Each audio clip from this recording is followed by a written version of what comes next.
আসসালামু আলাইকুম। আমি আসছিলাম গুলশান 2-এর ভাইরাল সেই রংপুর গলিতে। বার্গার কিংয়ের গলিটাতে এই স্ট্রিট ফুডগুলো বসে। গুলশান দিনে একরকম এবং রাতে আরেক রকম। দিনে সবাই কাজের বোঝা নিয়ে হাঁটে, আর রাতে আনন্দের জন্য এই স্ট্রিট ফুড খেতে আসে। এখানে নানান ধরনের খাবার বিক্রি হয়। এখানে কিছু বড় লোকেরা তাদের পাজেরো বা সেডান গাড়িতে করে খাবার পরিবেশন করে থাকে। এখানে পেস্ট্রি থেকে শুরু করে কেক, বিরিয়ানি, ফুচকা, চা আরও নানান রকম খাবার বিক্রি করে থাকে। গভীর রাতেও এখানে আসলে মনে হবে না যে রাত হয়েছে, এতটা জমজমাট, এতটা আলোকিত। তো আমি আসছি এখানে ফুচকার মেসি, দইয়ের রোনালদো এবং টকের নেইমার মানে দই ফুচকা ট্রাই করতে। রাস্তার পাশে যত দোকান, তার মধ্যে দই ফুচকার দোকানের এনার্জি আলাদা, যেন রাস্তার চার্জার ব্যাংক, খেলে চার্জ 100%। এই যে দই, এটা দেখলে বোঝা যায় এটা কোনো সাধারণ দই না, এটা একটা ভালোবাসা, দই ফুচকার ভালোবাসা। এটা দেখে ডায়েট প্ল্যানও বলে, আরে বেটা এক প্লেট খেয়েই ফেল।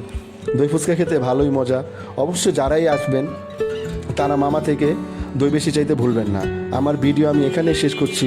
আশা করি সবার ভালো লেগেছে। আল্লাহ হাফেজ।